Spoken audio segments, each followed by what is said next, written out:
A priest and a nun were stranded in the desert, their camel lying motionless under the blazing sun. "Sister," the priest said solemnly, "I fear this is where our journey ends." The nun nodded quietly, then, after a long pause, the priest asked, "Before we go, may I see your shoulders?" The nun, though surprised, agreed. She then returned the question, "Father, may I see your strength?" The priest complied, and after studying it, he remarked, "This can bring life if used properly." The nun's face brightened, and she exclaimed, "Then use it to help the camel so we can get out of here." A woman in Germany is skinny dipping in a lake. A woman in Germany is skinny dipping in a local lake when she notices a police officer waving to her from the bank. "Excuse me, Fräulein," he says. "You can't swim in this lake. It's illegal." Mortified, the woman says, "Couldn't you have told me that before I stripped naked?" The officer replies, "Stripping naked isn't illegal." A blonde and a brunette are spending their day off together at the local lake. Since they're alone, they decide to go skinny dipping and enjoy the beautiful weather. After frolicking around for 30 minutes or so, they decide they have had enough fun. Just as they emerge from the water, two buses pull up, parking right in front of them. To their shock and horror, the buses were full of men from the local church, which they both attend. With nowhere to hide, and their clothes out of reach, the blonde tries desperately to cover her private parts, then dashes for cover. The brunette instead covers her face and runs after the blonde. As they get out of view, the blonde says, "Gosh, how will you ever face those men in church now? You didn't even try and cover your private parts." To which the brunette responds, "Well, I don't know about you, but those men only recognize me by my face." A man walks into a bar and takes a seat next to a very attractive woman. He gives her a quick glance, then casually looks at his watch for a moment. The woman notices this and asks, "Is your date running late?" "No," he replies. "I just bought this state-of-the-art watch and I was just testing it." The intrigued woman says, "A state-of-the-art watch? What's so special about it?" "It uses alpha waves to telepathically talk to me," he explains. "What's it telling you now?" she asked. "Well, it says you're not wearing any pants," he said. The woman giggles and replies, "Well, it must be broken then, because I am wearing pants." The man explains, "Damn thing must be an hour fast." Two co-workers are chatting. "Hey, Jim, your vacation's coming up next week. Where are you going?" "Cancun, but I'm a little worried." "How come?" "Well, the last two vacations, my wife has ended up pregnant. Last year it was Las Vegas and she got pregnant. The year before that it was Miami, and sure enough, she got pregnant." "Wow, you'd better take precautions this time." "I'm planning on it. For starters, I'm taking her with me this year." A group of Sun City senior citizens was sitting around talking about their ailments. "My arms are so weak I can barely hold a cup of coffee," said one. "Yes, I know. My cataracts are so bad I can't even see my coffee," replied another. "I can't turn my head because of arthritis in my neck," said a third, to which several nodded in agreement. "My blood pressure pills make me dizzy," another went on. "I guess that's the price we pay for getting old," winced an old man as he shook his head. Then there was a short moment of silence. "Well, it's not that bad," said one woman cheerfully. "Thank God we can all still drive." A married couple rushed to the hospital to deliver their baby. When they arrived, the doctor said, "Good news. We've invented a machine that can transfer some of the mother's labor pain to the father. Would you like to try it?" Both of them agreed, excited and a little nervous. The doctor started by transferring 10 of the pain to the husband, warning, "Even 10 it could be intense." But the husband smiled and said, "Psh, I feel fine. Let's turn it up." The doctor increased it to 20%, still no problem. 50%? The husband was chilling like he was at a spa. Impressed, and a little suspicious, the doctor said, You're handling this way better than any man we've ever seen. Finally, the husband said, Doc, crank it up to 100%. I can take it. And so he did. The wife gave birth to a healthy, beautiful baby, smiling the whole time. No pain, no screaming, just pure joy. The happy family returned home and found the mailman dead on their porch. Three mischievous old grannies were sitting on a bench outside a nursing home when an old grandpa walked by. One of the grannies shouted, Hey there! We bet we can tell you exactly how old you are. The old man laughed and said, No way you can guess that, you crazy old ladies. One granny winked and said, Sure we can. Just drop your pants and underwear, and we'll tell you your exact age. The grandpa, feeling a little embarrassed but eager to prove them wrong, dropped his pants. The grannies inspected carefully, asked him to turn around twice, jump up and down a few times. Then they all yelled out together, You're 87 years old! Shocked, the grandpa pulled up his pants and asked, How in the world did you guess that? The grannies burst out laughing and said, We were at your birthday party yesterday. A man walked into the doctor's office looking exhausted. Doctor, he said, I'm at my wit's end. My wife has the shortest fuse I've ever seen. She gets angry over nothing, and it is making life miserable. What can I do? The doctor smiled knowingly and said, I have just the remedy. Whenever you sense your wife is about to get angry, quickly take a glass of water. Start swishing it around in your mouth. Keep swishing, but whatever you do, don't swallow it until she's calm or leaves the room. 2 weeks later, the man returned looking like a new person, relaxed, cheerful, practically glowing. Doctor, it worked like magic, he said. Every time she started getting upset, I swished and swished, and somehow, things just stayed peaceful. The doctor chuckled and said, The water isn't magic. It's the fact that you're keeping your mouth shut that saves you. Two old guys were pushing their carts around Walmart when they accidentally crashed into each other. Sorry about that, said the first old man. I'm just a little distracted. I'm looking for my wife. Funny, said the second. I'm looking for mine, too. Can't find her anywhere, and I'm starting to get worried. The first guy said, Hey, maybe we can help each other. What does your wife look like? The second smiled and said, Well, she's 20-some tall, red hair, blue eyes, long legs, big smile, wearing short shorts. The first old man paused and said, You know what? Forget mine. Let's focus on finding yours. A teacher told her students, Whoever can tell me who said a famous quote will get Friday off. She asked, Okay, class, who said, The only thing we have to fear is fear itself? Sally jumped up and shouted, Franklin D. Roosevelt. That's correct, Sally. You can take Friday off. But Sally smiled sweetly and said, Thank you, but I'll still come to school. Education is very important to me. The teacher smiled and continued, All right, who said, Ask not what your country can do for you, but what you can do for your country. Billy shouted, John F. Kennedy. Correct again, Billy. Enjoy your day off. Billy replied, Thanks, but I'll be here too. I love learning. The teacher laughed. Wow, such dedication. Maybe no one wants a day off after all. Suddenly, little Johnny from the back of the class muttered something under his breath, then stood up and yelled, Who said, See you all on Monday? The teacher blinked, confused. Who said that?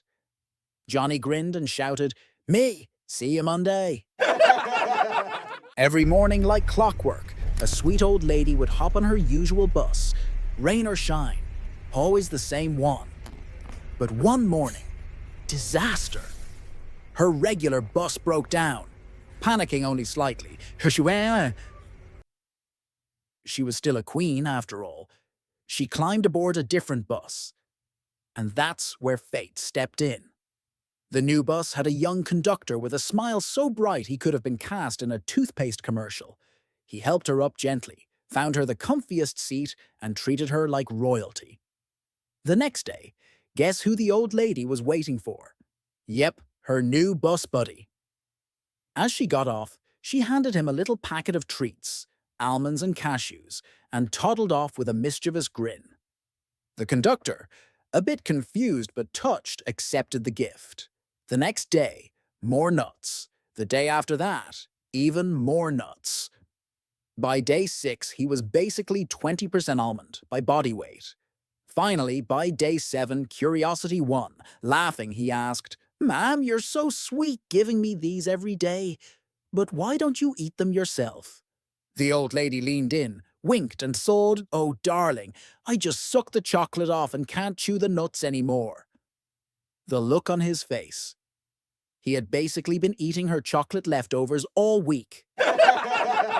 In a cozy little town, there lived Maggie, a fun-loving, mischievous girl, and her loyal dog, Buddy, who always went along with her crazy ideas, even when he had no clue what was going on. One night, Maggie texted Buddy. Yes, they had that kind of bond.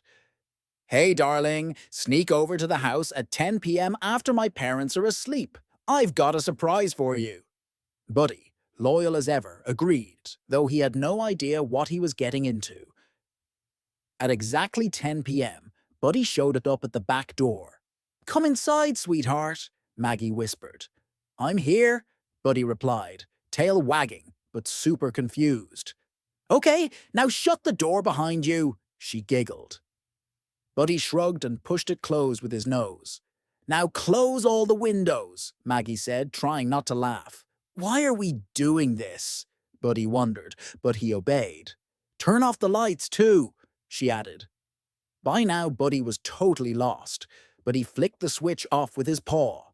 Finally, Maggie squealed, "Buddy, look down!" Buddy stared at the floor, and there it was. Her sneakers, flashing and sparkling with bright neon lights. Maggie burst out laughing, falling onto the couch, while Buddy just stood there like, "I snuck out for this." One day, an elderly farmer goes out to buy a brand new stud rooster to replace his old one so that his chickens can reproduce. The farmer immediately places the rooster in the pen after arriving home from the market, so he may begin working right away. Once the older rooster is in the pen, the younger one approaches him and says, "Okay, old fellow, it's time for you to finally retire. You won't be able to manage all of these chickens. Just take a look at what it has done to me," says the old rooster. "Now, old man, don't give me a hassle about this," the young rooster responds. "The elderly need to make way for the young to handle business, so take a hike." The old rooster says, "Aw, common, why don't you let me have a few old hens over in the corner? I won't bother you." The young rooster replies, "Go, beat it. Your time is up. I'm taking over." So the old rooster thinks for a few minutes and then says to the young rooster, "You know what, my young fellow, let us have a race. I will race you around the farmhouse. Whoever gets back first will get the domain of the chicken coop. And if I'm so feeble, why don't you give me a little head start?" The young rooster says, "Sure, why not? I'll still beat you." So they line up at the back of the farmhouse and get a chicken go cluck, go start. And the old rooster takes off running his race. About 10 seconds or so later, the young rooster also takes off for his race. They both round the front of the farmhouse, and the young rooster is already very close behind the old rooster and gaining really fast.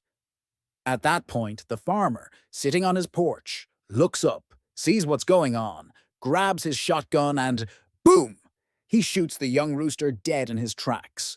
He shakes his head gloomily, looks up to his wife and says, "Son of, can you believe this? Third gay rooster I bought this week." A hiker, clearly shaken, enters a remote English village pub. His clothes all torn and he's full of scratches.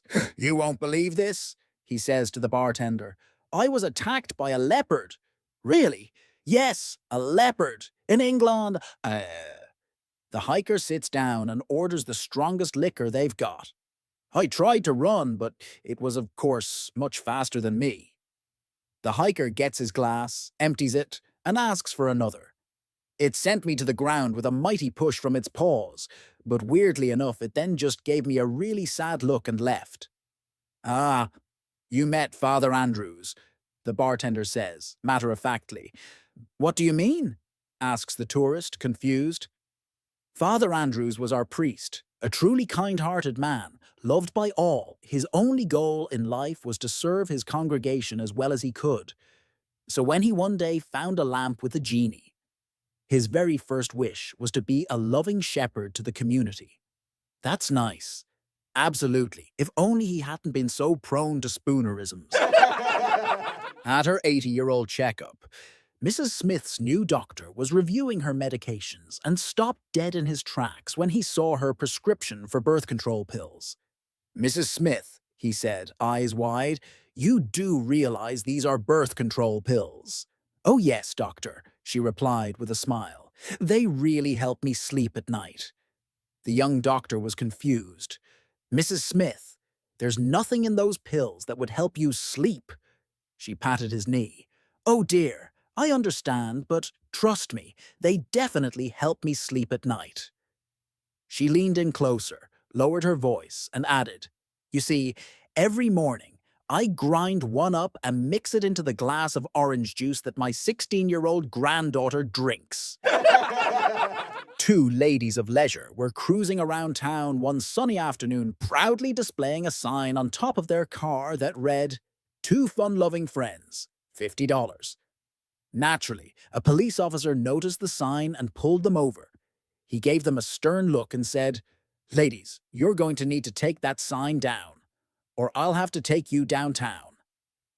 They sighed in frustration, and just as they were about to comply, another car drove by with a sign that said, Jesus saves. One of the gals pointed and asked, Hey, how come they can ride around with a sign and we can't? The officer smiled and said, Well, that's about religion. So the two women frowned, peeled off their sign and drove away, quietly brainstorming. The very next day, the officer sees the same car back on the road with a new sign. He flips on his lights, thinking he's about to bust them again.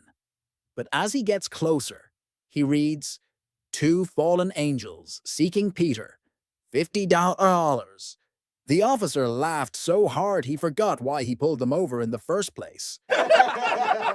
Two lawyers had been lifelong friends.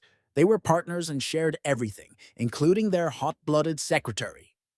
One day, the secretary announced she was pregnant. They told her not to worry and assured her that they would pay all medical costs and would act as co-fathers when the child was born and provide all expenses thereafter. The day of delivery arrived. Both the lawyers were at the hospital, pacing the floor in the waiting room. Finally, one of them said, I can't take this. I'm going down to sit in my car and wait there. Please come down and tell me as soon as the child is born. The partner agreed to do that. About an hour later, the partner approached the car with a very grave look on his face. What happened? Asked the waiting car occupant. The other partner announced they were twins and mine died. As a man walked through the city, he was approached by a scruffy, disheveled bum who asked, Sir, could you spare a couple of dollars for dinner? The man took out his wallet, pulled out $2, and asked, If I give you this money, will you spend it on whiskey? No, sir, the bum replied. I gave up drinking years ago. Will you use it to gamble? Absolutely not. Every penny I get goes towards surviving. What about golf? Will you spend it on greens fees? Are you crazy? The bum scoffed. I haven't played golf in 20 years. The man nodded, then put the money back in his wallet. I'm not going to give you $2, he said. Instead, I'm taking you home for a great meal cooked by my wife. The bum's eyes widened. That's really kind of you, but won't your wife be upset? I mean, I'm filthy, and I probably don't smell great. The man grinned. Nah, it's fine. I just want her to see what a man looks like when he quits drinking, gambling, and golf. Once upon a royal morning, King Fancy Britches decided he needed a break from the stress of running a kingdom. So naturally, he grabbed his favorite fishing rod and told the queen, "Darling, we're going fishing." Before heading out, he called in Sir Forecast-a-Lot, the royal weather wizard. Well, meteorologist, but wizard sounds cooler. "Tell me, O Sky Whisperer," the king asked, "will it rain today?" Sir Forecast-a-Lot, after checking his scrolls and licking a finger in the wind, proudly declared, "Nay, your majesty, not a single drop shall fall from the heavens for days." Confident, the king and queen hopped into their royal carriage and trotted off. But halfway to Lake Fancyfish, they passed old Farmer Ned, riding a donkey named Kevin. Farmer Ned raised an eyebrow and said, "Your Majesty, if I were you, I'd turn that fancy ride around. Kevin's ears are drooping. That means rain. Big rain. Biblical rain." The king, amused but polite, replied, "Thank you, peasant, but I trust my highly paid, university-certified top-tier weatherman. Droopy donkey ears? Please, that's not science." And off they went. 15 minutes later, boom! The sky opened up like a drama queen with trust issues. Rain fell so hard the queen's wig tried to swim away. The royal robes turned into wet blankets, and even the royal ducks were like, "Yo, this is too much." The king and queen returned to the palace looking like soggy towels from a medieval car wash. The royal entourage tried not to laugh. They failed. Enraged, King Fancy Britches fired Sir Forecast-a-Lot on the spot. "You're out, soaked and sacked." Then he summoned Farmer Ned and offered him the prestigious new role of Royal Weather Guru. But Farmer Ned shook his head and said, "Your Majesty, I ain't no weatherman. I just look at Kevin. If his ears droop, it's gonna rain. That donkey's never wrong." The king, being a man of action, and now mildew, hired Kevin the donkey immediately. And that, dear reader, is how the tradition of hiring asses into positions of power officially began, and continues to this very day.